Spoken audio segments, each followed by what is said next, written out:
Dieu soit loué. Amen. Amen.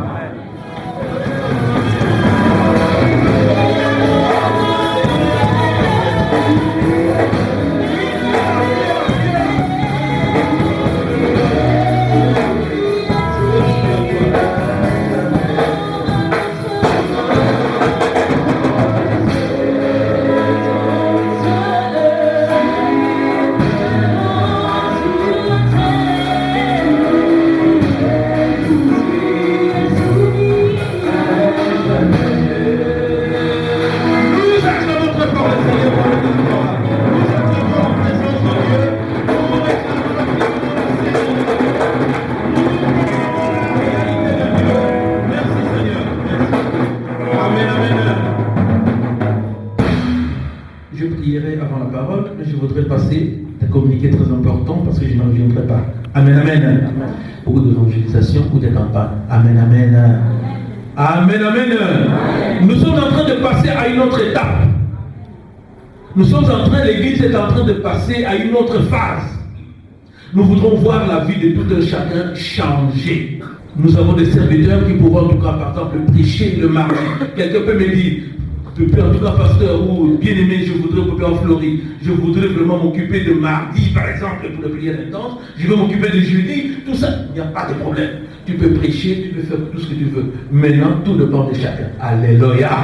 Mais nous allons prier. Donc, je voudrais juste mardi. Nous allons vers la fin de l'année. Satan prépare effectivement des temps de piège, cherche à faire du mal, mais vous devez être prudents. C'est pourquoi nous commençons à prier. Nous commençons à prier. Et après, nous serons en jeûne le mardi, nous serons en jeûne le jeudi. Si c'est important, nous allons enchaîner le mardi, le mercredi et le jeudi. Nous pouvons même être en retraite ici. Amen, amen. Amen, peuple de Dieu. Amen. On est dans la joie. Amen. On ne peut pas laisser la fin de l'année partir comme ça sans remplir. Nous allons organiser des activités. C'est pourquoi je vous remercie d'avance et je remercie le Seigneur pour cette opportunité qu'il est en train de nous donner. Amen. Bien-aimés, nous allons incliner dans la prière. Seigneur, je te rends grâce, je te bénis pour cette opportunité que tu m'accordes de pouvoir parler à ton peuple. Ce peuple est venu, ô Dieu, à ta rencontre. Tu connais, ô Dieu, dans le puissant, le cœur de tout un chacun. Tu connais le problème de tout un chacun.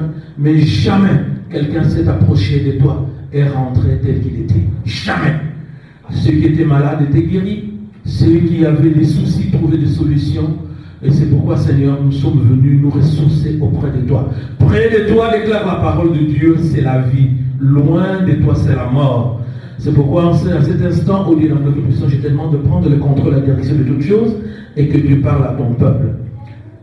Nous commençons ce mois de décembre. Nous voudrions que les enseignements que nous allons commencer à partir d'aujourd'hui, que toi seul, tu puisses les impacter dans la vie de tout un chacun. Nous te louons, nous te bénissons, nous te rendons grâce au nom de ton Fils Jésus-Christ. Amen. Amen, peuple de Dieu. Bien-aimés, les dimanches passés, nous avions parlé de la séduction. Nous avons dit la séduction dans l'église. Nous avons dit l'église de Dieu traverse des moments très difficiles. C'est l'église du temps de la fin. Dans l'église du temps de la fin, vous pouvez voir ce qui se passe dans le monde, vous le voyez dans l'église. Des fois, vous arrivez à vous demander, est-ce que je suis dans l'église de Dieu ou je suis ailleurs? Mais nous sommes dans l'église du temps de la fin. C'est pourquoi il faudra faire attention.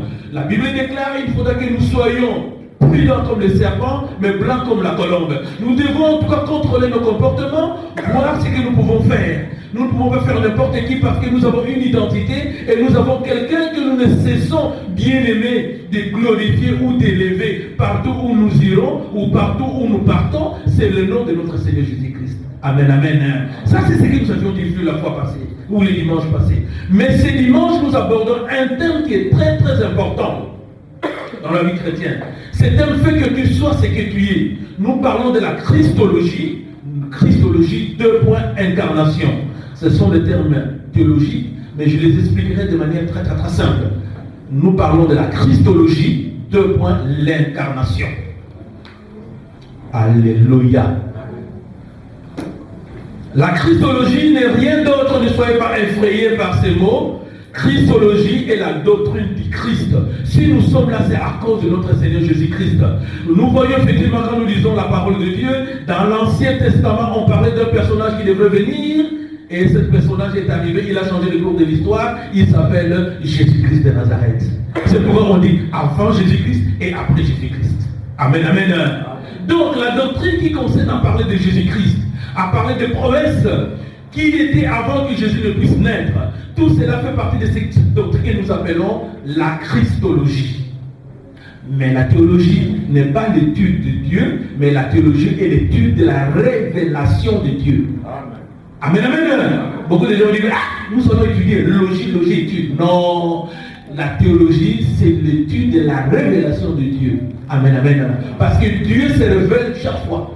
Et à chaque étape de la vie de la Bible, parce que la Bible a été écrite effectivement par plusieurs auteurs et pendant plusieurs périodes, mais on visait toujours quelqu'un, Dieu visait toujours quelqu'un. Nous montrerons plus tard comment la personne de Jésus était cachée depuis très longtemps et comment elle s'est révélée dans la nouvelle alliance. Mais cette doctrine-là, c'est ce qu'on appelle tout simplement la Christologie. On est d'accord là-dessus. Amen, amen. Ne soyez pas impressionnés par ces mots. La deuxième définition que je voudrais donner, c'est l'incarnation. L'incarnation, c'est un processus par lequel un être spirituel prend une forme charnelle. C'est que pendant ce mois de décembre, il y en a qui vont fêter Noël. Il y a la naissance de quelqu'un. La Bible déclare au commencement était la parole. La parole était avec Dieu et la parole était Dieu. Donc il y a Jésus qui s'est fait chair. Alléluia. Donc, en termes bibliques, nous appelons que Jésus s'est incarné. Parce que c'est un processus par lequel un être spirituel prend la forme charnelle. Amen, amen. Donc voilà. Nous allons parler de cela parce que nous nous approchons maintenant bien aimés. Il y en a qui vont fêter Noël, il y en a qui ne fêtent pas Noël. Mais pour nous les chrétiens, cette période est très importante pour l'évangélisation. Noël ou pas Noël, nous devons parler de Jésus à tout moment. Amen, amen. Amen, amen. Même si Jésus n'est pas né le 25, Mais il est né quand même un jour. Les gens de ce monde fêtent quand même leurs anniversaires. Mais aussi, Jésus est né quelque part à Bethléem et il est né un certain jour. Ce jour-là, il est important que nous puissions, et ce jour-là est aussi important que les autres jours. Amen, amen. Voilà.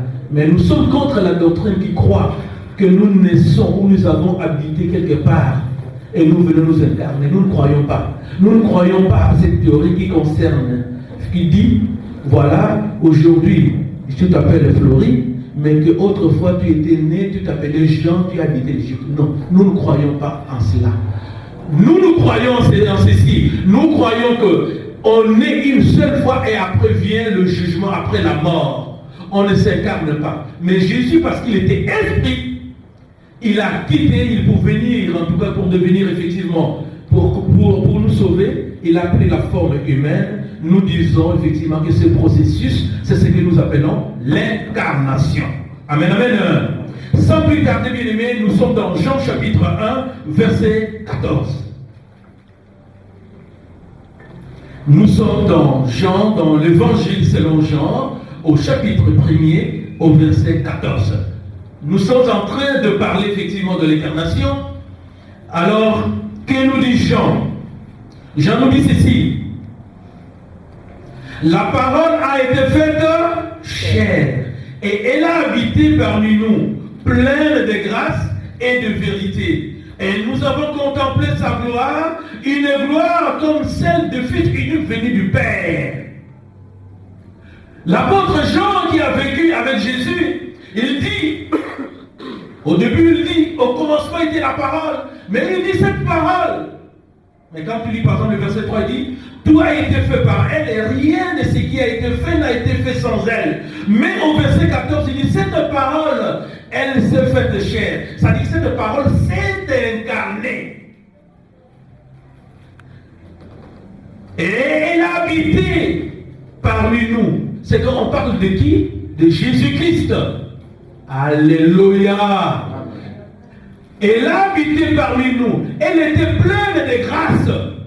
C'est que ceux qui s'approchaient de Jésus constataient qu'il était plein de grâce parce qu'il accordait, parce que la grâce c'est quoi? Ce sont des faveurs imméritées. Ceux qui venaient, qui étaient malades étaient guéris. Le paralytique aussi était guéri. Aucune situation, aucune personne qui était malade ne pouvait s'approcher de Jésus et rentrer tel qu'il était. De la même manière, Jésus aujourd'hui, il est encore avec nous. Quand nous venons avec lui, par la foi, nous recevons par notre guérison. Amen, amen, amen. Donc Jésus s'est fait chair. La parole s'est faite chair. Elle a habité au milieu de nous. Elle était pleine de grâce. Ceux qui l'ont vu, ceux qui ont eu le temps de rester avec lui, ceux qui l'ont côtoyé, ils ont vu réellement que Jésus était plein de grâce. Amen. Le Jésus que tu pries n'est pas n'importe qui. Alléluia. Les gens venaient d'ailleurs. Les gens venaient de divers pays. Il allait de village en village. Oh, il guérissait les malades. Même quand bien même il était à la croix, on dit, mais le brigand pouvait dire, mais cet homme ne faisait que du bien. Cet homme ne faisait que du bien. Mais nous étions malfaiteurs. Donc il y avait plein de grâce et plein de vérité. Parce que Jésus est la vérité. Est-ce que je parle à quelqu'un cet après-midi? Jésus est plein de grâce, il est plein de vérité. C'est Jésus que tu pries là. Oh, j'aime bien quand quelqu'un me dit, oh, j'étais seul, quelque part en train de prier. Eh bien, Dieu m'a exaucé. Parce que depuis qu'il est mort et ressuscité, il est devenu omniprésent, omniscient, omnipotent. Alléluia. C'est ça, c'est Jésus-là. Il est devenu puissant. Jésus n'est pas n'importe qui. Jésus est Dieu. C'est pourquoi Jean qui a vécu avec lui, qui est encore jeune à l'époque, Zélé qui est resté très longtemps, il a dit non, nous avons vu cette parole.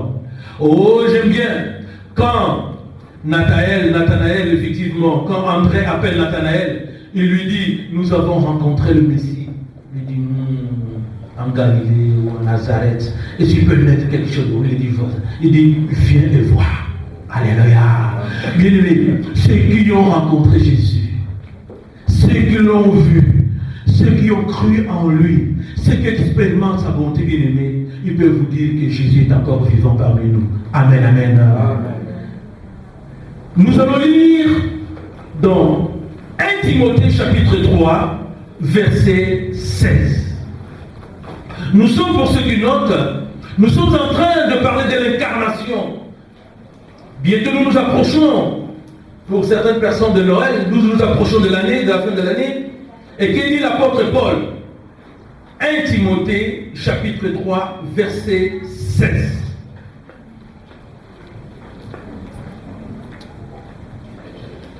Nous lisons la parole de Dieu. Nous lisons la parole de Dieu. Je ne vous entends pas. Nous lisons la parole de Dieu. Et il faut avouer que le mystère de la piété est grand. Celui qui a été manifesté en chair, justifié en esprit, est apparu aux anges et a été prêché parmi les nations, a été cru dans le monde et a été élevé dans la gloire. L'apôtre Paul, bien-aimé, n'avait pas rencontré Jésus comme tel. Du vivant de Jésus, il ne le connaissait pas. Mais lui, ce qui a fait de l'apôtre Paul, c'était quelqu'un qui persécutait les chrétiens. Parce qu'à l'époque romaine, il y avait déjà d'autres divinités. Il y avait d'autres dieux. Mais voilà que quelqu'un d'autre vient. Il dit qu'il faudra maintenant l'adorer et qu'il est Dieu. Il dit, mais quelle est cette religion? Moi qui suis juif, mais cet homme-là, c'est qui? Alors, bien aimé, sur le chemin de Damas, nous sommes dans Actes chapitre 9, le Seigneur va le rencontrer. Mais il parle, il dit, l'incarnation est un mystère. C'est pourquoi il dit le mystère de la piété. Quand nous parlons du mystère, ce qui est mystérieux, c'est ce qui est caché. C'est-à-dire de ces choses que tu n'arrives pas à expliquer. Beaucoup de gens ne croient pas. Il y a par exemple des juifs, à part les juifs messianiques, qui attendent, qui croient encore en Jésus-Christ, mais beaucoup d'autres juifs attendent encore la venue de notre Messie. Alléluia. La Bible déclare, il est venu parmi les siens ne l'ont pas reconnu, ils l'ont renié. Mais l'apôtre dit, le mystère de l'incarnation, le mystère de la piété, l'incarnation est un mystère. C'est-à-dire que l'intelligence humaine peut te limiter à ne pas comprendre certaines choses. Ton intelligence à toi peut te limiter à comprendre certaines choses. Il faudra que le Seigneur se révèle en toi. Quand le Seigneur se révèle en toi, il va enlever le voile et tu comprendras certaines choses. Est-ce que je parle à quelqu'un aujourd'hui? Jésus est la parole. Il dit, c'est lui qui a été manifesté en chair. C'est-à-dire c'est lui qui s'est arrivé en esprit. Parce que le Saint-Esprit est arrivé. Le Seigneur, le Saint-Esprit a dit, même lors de son baptême, celui-ci est mon fils bien-aimé en qui j'ai toute mon espérance. Il a dit ça. Et il a dit, le Saint-Esprit à un moment donné, il a aussi dit, Jésus a dit, ne partez pas ailleurs, restez à Jérusalem. Et quand ils sont restés à Jérusalem, la Bible déclare que le Saint-Esprit est arrivé. Et quand il est arrivé, ces gens qui étaient païens, ces gens qui avaient cru en Jésus à un moment donné, ces païens avaient commencé à entendre parler de Jésus. Ils entendaient les autres parler dans leur langue. J'ai dit, mais c'est pas possible. Alors la pierre s'est élevée. Il a dit, nous ne sommes pas ivres. Alléluia. Nous ne sommes pas ivres. Mais parce que le Saint-Esprit est survenu. La promesse de Joël s'est accomplie aujourd'hui. Bien aimé, le Saint-Esprit a témoigné de notre Seigneur Jésus-Christ. C'est pourquoi l'apôtre Paul dit, même moi, j'ai persécuté les chrétiens. Mais quand le Seigneur s'est manifesté en moi sur le chemin de Damas, j'ai changé mon fusil d'épaule, j'ai commencé à prêcher Jésus-Christ. Mais bien aimé, il y a un mystère sur la personne de Jésus-Christ. C'est pourquoi un chrétien doit chaque fois demander à ce que le Seigneur lui révèle la révélation bien-aimée. Que le Seigneur t'ouvre effectivement les yeux et les oreilles spirituelles. Est-ce que je parle à quelqu'un aujourd'hui? Amen. Le deuxième point, je vais donner la définition. Et maintenant, je suis en train de donner le but de la rédemption pour ceux qui notent. Pourquoi devait-il avoir la rédemption? Pourquoi Jésus-Christ devait-il venir? C'est parce qu'il y avait deux promesses importantes. Ça, c'est important que vous puissiez le savoir. Nous sommes dans Genèse chapitre 3. Nous sommes dans Genèse chapitre 3, verset 15. C'est un verset que nous connaissons pratiquement par cœur, que les lecteurs de la parole de Dieu connaissent. Il y avait deux promesses qui étaient importantes. Pourquoi Jésus devait-il venir? Pourquoi est-ce que Jésus est venu? Pourquoi est-ce que Jésus est venu sur cette terre? Pourquoi il s'est incarné? C'est très très important. Nous sommes dans Genèse chapitre 3, verset 15. Nous allons aller très vite. Et là, nous sommes dans le jardin d'Éden. Adam et Ève ont péché, parce que tous ont péché. À un moment donné, Dieu a donné des sanctions effectivement à l'homme et à la femme. Mais au verset 15, on voit, il dit à un moment donné, je mettrai inimitié entre, là il dit ça de son serpent, je mettrai inimitié entre toi et la femme, entre ta descendance et sa descendance. Et celle-ci t'écrasera la tête et tu lui écraseras les talons. Amen, amen. Amen. Il dit, la promesse est très importante. Là, Dieu dit, parce que l'homme avait occupé effectivement le jardin d'Éden, Adam et Ève étaient dans le jardin d'Éden. Et comme ils ont péché, mais quelle idée de Dieu était effectivement de leur donner effectivement la supériorité sur la création? L'idée de Dieu était qu'ils cultivent le jardin, qu'ils possèdent ce jardin-là, mais comme ils ont péché, le Seigneur dit quand même ceci. Il dit ceci, la descendance de la femme écrasera la tête de qui? Du serpent. Parce que le serpent a menti la femme. Est-ce que je me fais comprendre? Amen, amen. Donc Dieu avait déjà dit ça. Dieu avait bien dit. Dieu a dit la descendance de la femme. Mais quand même aussi la volonté. Il faut que la descendance de la femme vienne écraser la tête du serpent.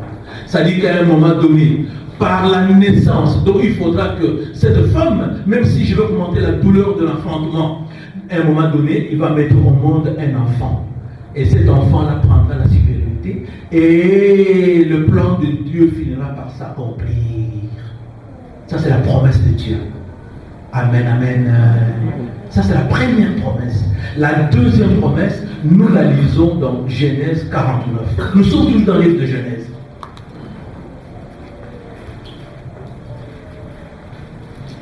Ce sont des choses qui sont très importantes, bien aimées, dans la vie chrétienne. Pourquoi nous prions? Pourquoi nous sommes là? C'est très très important. Une génération passe, une autre vient. Peut-être toi tu le sais, et si tu le sais, c'est une révision pour toi. Pour ceux qui ne le savent pas, c'est une bonne chose pour pouvoir démarrer. Nous allons lire dans 49, mais je vais lire à partir... J'aime beaucoup cette portion, la partie du verset 49, mais je vais lire avant de commenter à partir du verset 9. Judas est un jeune lion. Il remonte du carnage, mon fils. Il plie les genoux. Il se couche comme un lion. Comme une lionne, il le fera lever. Et verset 10, il dit ceci. Le bâton de commandement ne s'écartera pas de Judas. Le bâton de commandement ne s'écartera pas de qui?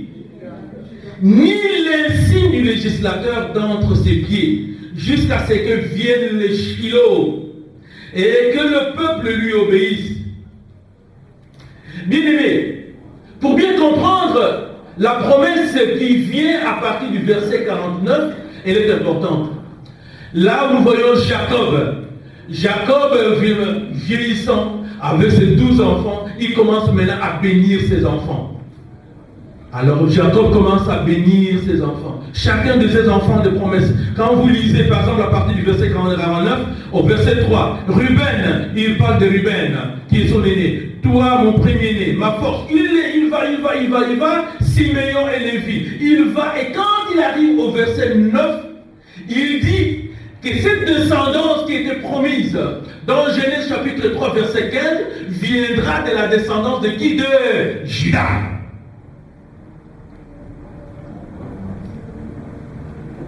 Et nous savons très bien que David était de la descendance de qui? De Judas. il a dit, j'ai choisi l'homme selon mon cœur. Comme j'ai choisi l'homme selon mon cœur, cet homme-là, c'est David. Sa descendance va prospérer. Le spectre, c'est-à-dire le bâton. Le bâton de gloire, le bâton de commandement ne quittera jamais David. Donc Dieu, dans tous les plans qu'il faisait, et là, je vous épargne, si nous commençons à lire toute la Bible, nous voyons la première génération, c'est la génération de Noé. Noé gardera 8. Après, il prendra à partir d'Abraham. Abraham, tout ça, voilà, Dieu d'Abraham, d'Isaac et de Jacob, et nous arriverons jusqu'au bout. Nous arriverons Jacob et la descendance de Jacob. Voilà comment Dieu a pu accomplir sa promesse. La promesse de Genèse 3, Dieu l'a préparée. Il est parti d'un vieux et d'une vieille ménopausée qui était Sarah pour faire tout cela, pour accomplir des générations. C'est pourquoi à un moment donné, l'apôtre Paul dit, c'était un mystère caché. Si Dieu nous l'avait révélé, cela n'allait pas s'accomplir. Même la mort de Jésus-Christ, tout ça a été caché. Mais ici, je voudrais dire tout simplement que, parce que l'homme avait péché, nos aînés avaient péché, Dieu a préparé un plan de rechange. C'est pourquoi Jésus devait venir. Pourquoi Jésus devait venir? Nous sommes dans Apocalypse chapitre 5. Nous tournons Apocalypse chapitre 5. Nous sommes dans Apocalypse chapitre 5. C'est le dernier livre. Pourquoi Jésus devait-il venir? Alléluia, Apocalypse.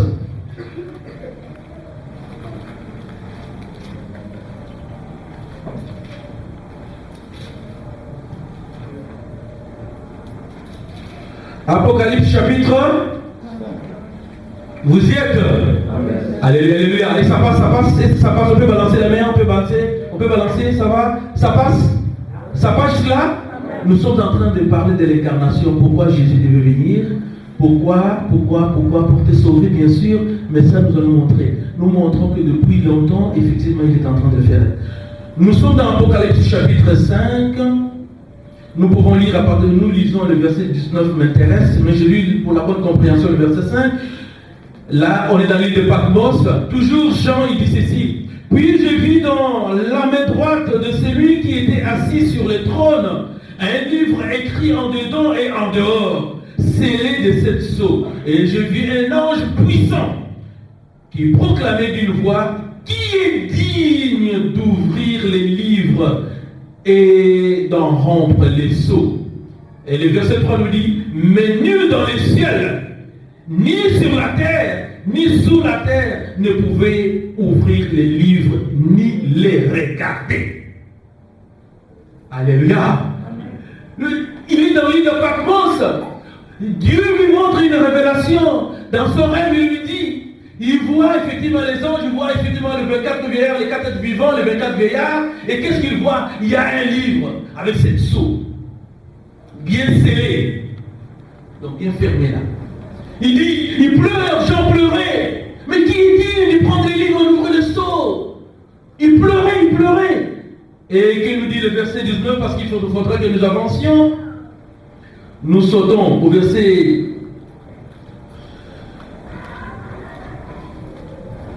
chapitre 5, verset 9, et 5, verset 9. Et il chantait un cantique nouveau en disant, tu es digne de recevoir les livres et d'en ouvrir les sceaux, car tu as été immolé et tu as racheté pour Dieu par ton sang des hommes de toutes les tribus, de toutes langues, tout le peuple, de toutes nations, qui a fait d'eux un royaume et des sacrificateurs pour notre Dieu, et ils régneront sur la terre. J'ai regardé, j'ai entendu la voix de beaucoup d'anges autour du trône, des êtres vivants et des anciens, et leur nombre était de myriades, donc de milliers et de milliers. Et il disait d'une voix, l'agneau qui a été immolé est digne de recevoir puissance, richesse, sagesse, force, honneur, gloire et louange. Amen, amen. Amen. Cette personne-là, c'est la personne de Jésus-Christ. Amen, amen. Amen. Le livre d'Apocalypse, qui est le livre de la révélation, écrit à une autre période, nous dit, il y a eu seulement une seule personne. Il n'y a personne, toi tu ne peux pas mourir pour une autre personne. Il n'y avait que Dieu avait préparé un plan depuis très longtemps. Il avait préparé que son Fils. C'est pourquoi Jésus dit, même à la croix, il dit, Seigneur, ôte de moi cette croix. Il lui dit, non Seigneur, pas ta volonté, pas ma volonté, mais ta volonté. Mais ta volonté. Jésus veut lui faire quoi? Ta volonté. Jésus veut lui faire la volonté. Et la Bible déclare que Jésus n'a pas fait retirer sa vie, il a donné sa vie en rançon. C'est pourquoi, bien aimé, le but de la rédemption, pour ceux qui notent, premier point, le Fils de l'homme est venu chercher et sauver ceux qui étaient perdus. Parce que la descendance de la femme devait écraser la tête du serpent. Voilà la mission de Jésus-Christ. Pourquoi Jésus est venu? Deuxième mission de Jésus-Christ, il est venu donner sa vie en rançon pour plusieurs. Jésus est mort, ou il a été immolé pour les gens de toutes les langues, de toutes les nations. Bien aimé, si quelqu'un te dit, Jésus-Christ, il est pour le blanc, tu dis non, Jésus-Christ, il est pour toutes les nations, pour les gens de toutes les langues. Amen, amen. Il a dit, nous avons notre prophète, c'est Kimbam. Kimbam n'est pas venu mourir pour les gens de toutes les nations, pour les gens de toutes les langues. Amen, amen. Mahomet n'est pas venu mourir pour les gens de toutes les langues. Il y a une personne dont la Bible déclare qu'il est mort pour les saluts de quiconque croit. Pour les gens de toutes les nations, de toutes les langues, son nom s'appelle Jésus-Christ. Est-ce que je parle à quelqu'un? Amen. C'est Jésus-Christ. Et nous pouvons le confirmer dans Luc chapitre 19, verset 10. Ça fera plaisir à quelqu'un qui est derrière, qui nous achète. Nous sommes dans Luc au chapitre 19, verset 10. Luc 19. Nous sommes dans l'évangile de Luc. Nous sommes dans l'évangile de qui? De Luc. Si quelqu'un que je trouve avant moi, il peut se lever pour lire. Luc 19, voilà, j'y suis, verset 10. Là, c'est Jésus-Christ qui est à Jéricho. De son vivant, il est déjà né. Et qu'est-ce qu'il dit? Nous sommes au verset 10. Jésus dit ceci. D'abord, au verset 9, il dit, Jésus dit à qui? À Zachée. Aujourd'hui, le salut est venu pour cette maison, parce que celui-ci est aussi un fils d'Abraham. Et le verset 10 qui m'intéresse, car le Fils de l'homme est venu chercher et sauver ceux qui étaient perdus. Bien aimé, les gens se sont moqués, comme je vous ai dit. Et cette fois-ci, il arrive à Jéricho, il rencontre un publicain, et quand il rencontre un publicain, oh, les gens commencent à se moquer, mais il dit, mais celui-ci, il dit être un prophète. Mais comment est-ce qu'il peut aller manger avec les gens de mauvaise vie? Le pharisien les regardait, les scribes les regardaient, mais Jésus dit, ma mission est de sauver ceux qui étaient perdus. Quand quelqu'un est perdu, tu dois lui annoncer l'évangile, parce que l'évangile veut dire la bonne nouvelle. Oh mon frère, quand tu as un problème, quand tu as une situation qui ne va pas, je te donne une adresse. L'adresse, c'est le nom de notre Seigneur Jésus-Christ. Est-ce que je parle à quelqu'un? Amen. C'est Jésus. La première solution, c'est le nom de Jésus. La deuxième solution, c'est le nom de Jésus. La troisième solution, c'est le nom de Jésus-Christ. Amen, amen. Nous avançons, bien aimés. À la maison, vous pouvez lire Marc chapitre 10, verset 45. Nous avons soulevé 3 points et sauvé ceux qui étaient perdus. Le Fils de l'homme est venu donner sa vie en rançon pour plusieurs. Et le troisième point pour ceux qui notent, bien aimés, Jésus est venu se présenter comme médiateur entre Dieu et les hommes. 1 Corinthiens chapitre 2, versets 5 et 6. Oh, Dieu était en colère suite à la méchanceté ou parce que par le fait que Adam et Ève n'avaient pas respecté ses commandements, il était en colère. Et il fallait que quelqu'un vienne apaiser la colère de Dieu. La seule personne qui était capable d'apaiser la colère de Dieu, qui s'est passé un médiateur ou qui s'est fait médiateur, son nom s'appelle Jésus-Christ de Nazareth. Il est médiateur entre Dieu et les hommes. C'est pourquoi, bien-aimé, la Bible déclare en son nom, bien-aimé, tout ce que vous demanderez à mon nom, vous le recevrez. Tout ce que vous demanderez au nom de Jésus. Et la Bible déclare, il vous a été donné un nom qui est au-dessus de tout nom et pour lequel tout genou fléchira, c'est le nom de notre Seigneur Jésus-Christ. C'est ça la Christologie. C'est la doctrine du Seigneur Jésus-Christ. Amen, amen. Amen, amen, peuple de Dieu.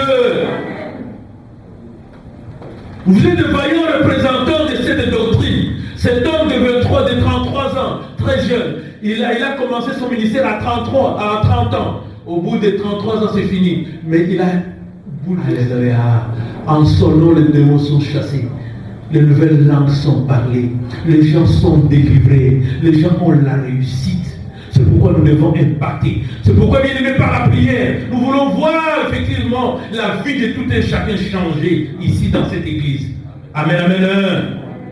Troisième point, l'expression. Beaucoup de gens se demandent qu'est-ce qu'on appelle Christ, qu'est-ce qu'on appelle Messie. Les mots grecs Christ, en hébreu, c'est ce qu'on appelle, voilà, il est en grec. En grec, on l'appelle Christ. En hébreu, on l'appelle Messie. Donc, ce sont des synonymes. Et ça veut dire tout simplement oint. Amen, amen. Un oint de Dieu. Quand on n'a pas d'un oint à l'époque, c'était des sacrificateurs, c'était des gens qui étaient très bien placés. Ces gens-là, on mettait l'huile sur leur tête, qui est le signe du Saint-Esprit, pour pouvoir te oindre. Tu es un oint, tu es mis à part. Jésus est un oint. Et vous pouvez vérifier ce que je suis en train de dire dans Lévitique chapitre 4, verset 3. Je ne vais pas les lire, ça c'est pour votre information. Lévitique chapitre 4, verset 3. Et quand vous lisez le verset 5 et le verset 16, vous verrez effectivement. Mais ce qui est important ici au point de l'expression, nous disons que les Grecs parlent de Christ, mais tandis que les Hébreux, eux, parlent du Messie, la Massia, Yeshua Massia. Alléluia. Mais c'est la même chose. Que vous ne soyez pas impressionnés. Mais la Bible nous dit une chose, Jésus-Christ, que nous sommes venus louer en ces lieux, il est à la fois prophète, sacrificateur et roi. Ça c'est important. Jésus, il est à la fois un prophète, il est sacrificateur, il est roi. Ça dit, quand tu pries le Seigneur, tu peux lui donner un titre. Tu dis, je viens à toi, tu es le grand prophète. C'est toi Jésus-Christ. Toi qui es le roi des rois, Jésus-Christ.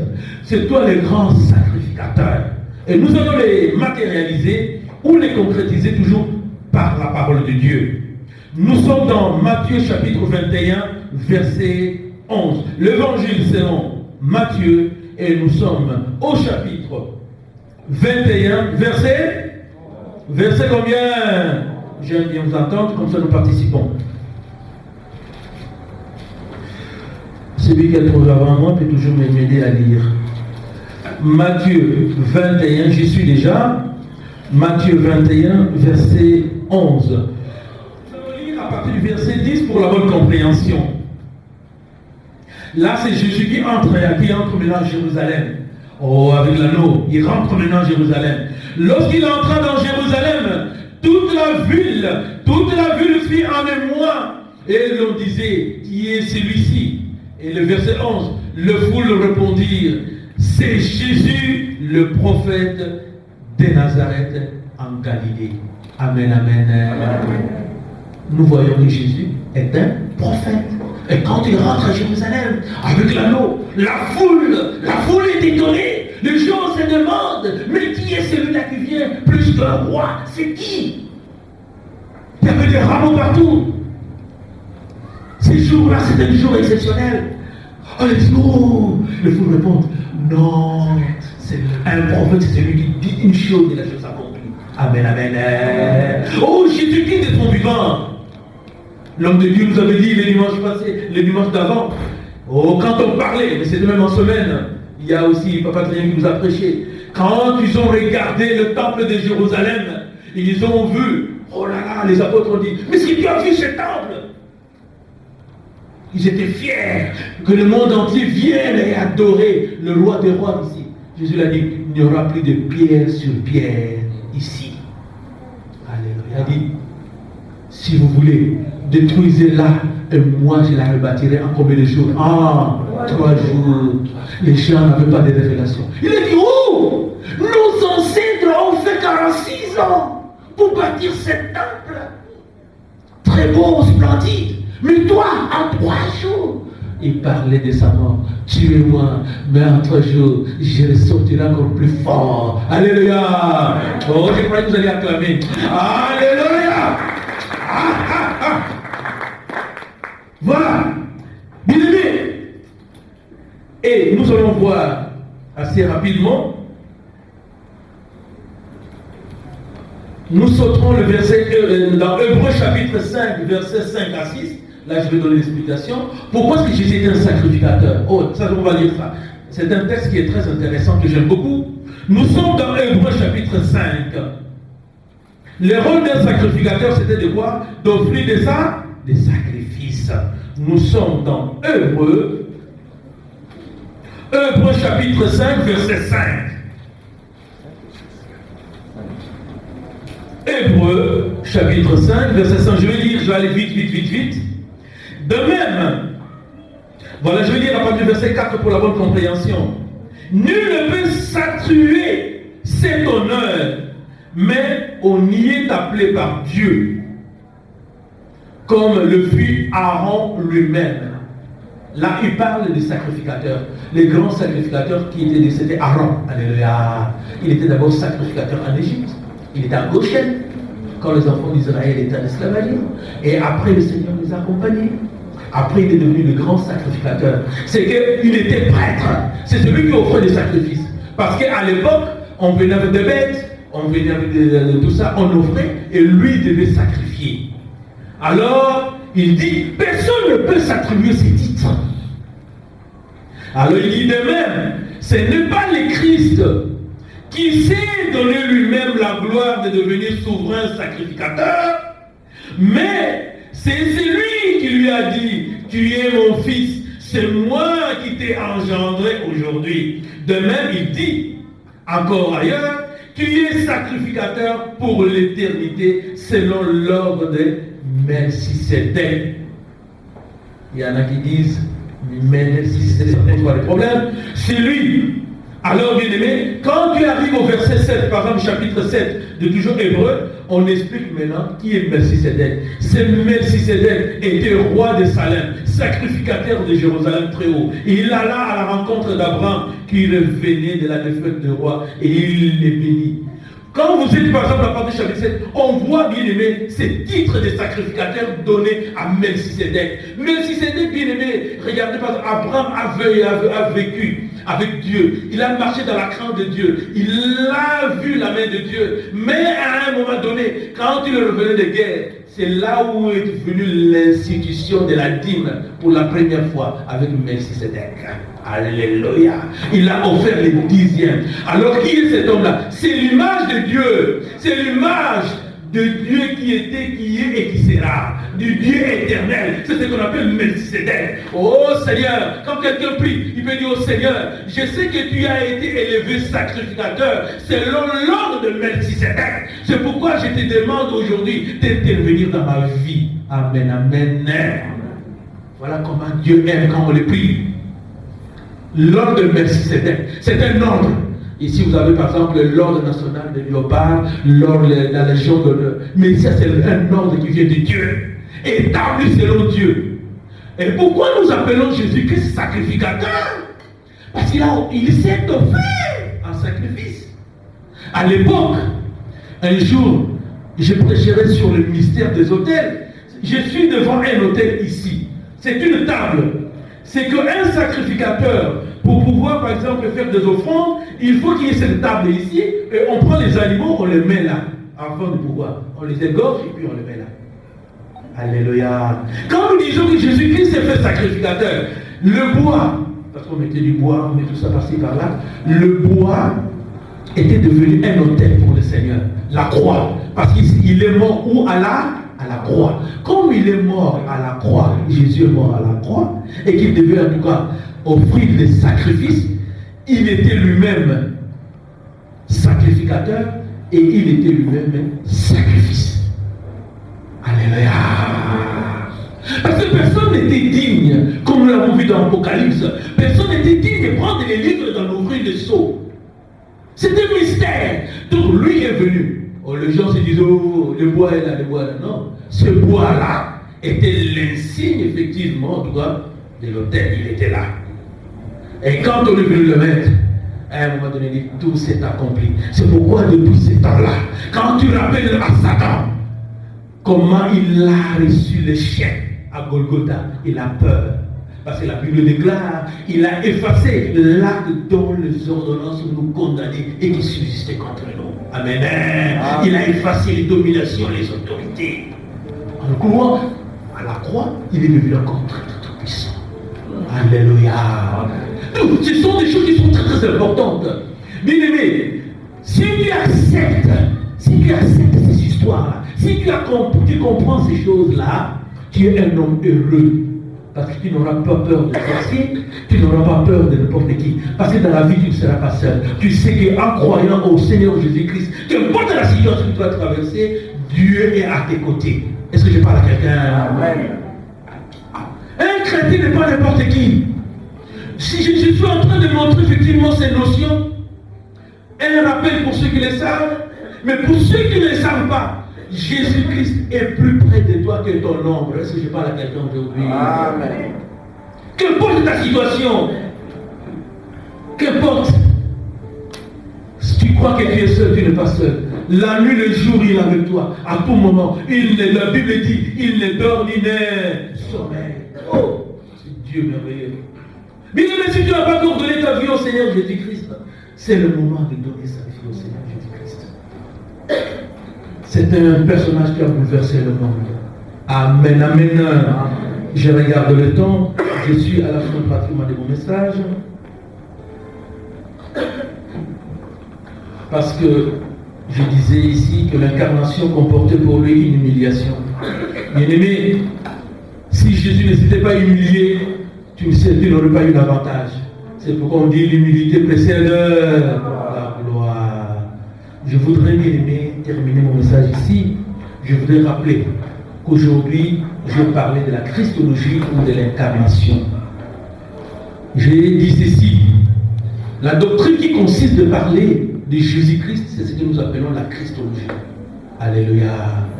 Mais l'incarnation, c'est un processus par lequel un être spirituel, Jésus, qui était dans le ciel, lui qui était Dieu, il a pris la forme charnelle. Alors, parce qu'il a été humain, on peut l'appeler en grec, on dit qu'il est le Christ, on peut l'appeler en hébreu qu'il est le Messie. Mais s'il est venu, c'est pour te racheter, pour que tu aies la place, que Dieu voulait te donner. Parce qu'au départ, Dieu voulait qu'à la création, tu as été créé à l'image et à la ressemblance de Dieu. Dieu ne voulait pas que tu sois dans la défaite. Dieu ne voulait pas que tu sois minorisé. Je suis parfois étonné quand je vois quelqu'un qui a été créé à l'image de Dieu prendre une statue qui n'a pas les yeux, qui a les yeux mais qui ne voit pas. Il fait une sculpture, il commence à l'adorer. Allons voir. Je vous ai parlé ici des médiums, je vous ai parlé de tous ces gens-là. La fois passée de la séduction, les dimanches passés. Quelqu'un prend une statue. Toi, tu as été créé. Dieu a mis en toi l'esprit. L'esprit. Qu'aucune création, qu'une créature n'a. Mais Dieu a fait à part. Il t'a mis à part, il t'a choisi. Et toi, tu prends un petit bâton comme ça, tu mets la tête, tu mets les yeux, tu dis c'est mon Dieu. Est-ce que tu trouves ça normal? Et il suffit que ça bouge un peu là, tu commences à dire oui, c'est des sorciers. C'est quoi ça? Alléluia. Amen. Réalise Réalise que Jésus est venu pour que tu récupères ta place. La place que tu n'en veux pas. Donc Dieu veut que tu aies une bonne place. Donc le projet de Dieu, c'est ce qu'on nous dit. Les projets que Dieu forme sur nous, ce sont des projets de paix, d'amour, de joie, des projets excellents. C'est pourquoi, bien-aimé, tout cela n'est possible que par la prière. C'est pourquoi je vais t'inviter, bien-aimé, à t'élever. Lève-toi, bien-aimé. Lève-toi, mon frère, ma soeur. Tu as entendu cette parole. Oh, prends-la, bien-aimé. Pendant que la chorale nous amène à chanter digne et digne. Nous sommes en train de nous lever, bien-aimé. Nous sommes en train de nous lever. Nous allons prier. Tu as entendu, qu'est-ce qui t'a touché dans cette parole? Nous sommes debout, bien-aimés. Jésus est pour toi. Jésus-Christ est là pour toi.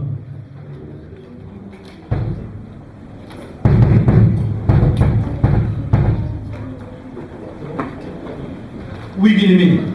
Il est digne de prendre les livres dans nos bras les sceaux. C'est notre Seigneur Jésus-Christ. Bien-aimé, je veux que tu réalises la présence de ce Jésus qui a voulu t'honorer, qui a voulu que tu prennes la première place, qui a voulu, bien-aimé, que le Satan ne puisse plus te posséder. Oh, c'est Jésus le glorieux. Oh, alléluia. Alléluia. Commence déjà à prier.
nous te bénissons. Je vais demander aux personnes qui de clôturer ce moment. Merci Seigneur Tout-Puissant, car ta parole est la vérité. Merci Seigneur pour la consolation que tu apportes Seigneur à toute personne qui est dans ce lieu Seigneur Tout-Puissant, au travers de ta parole Seigneur. Que ta parole soit bénie dans nos vies Seigneur Tout-Puissant. Que nous ayons réellement la bénédiction qui vient réellement de ta parole Seigneur.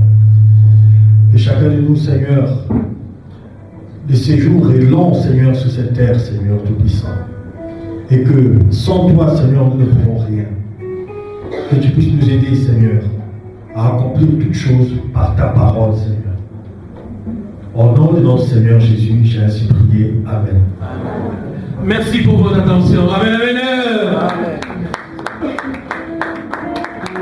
Alléluia. Alléluia. On nous a parlé de Jésus-Christ. Amen. Et nous ne continuerons que de parler de Jésus-Christ. Amen. Parce qu'il n'y a aucun nom qui nous a été donné sur la terre, sous la terre, ainsi que dans le ciel, si ce n'est que le nom de Jésus. Amen.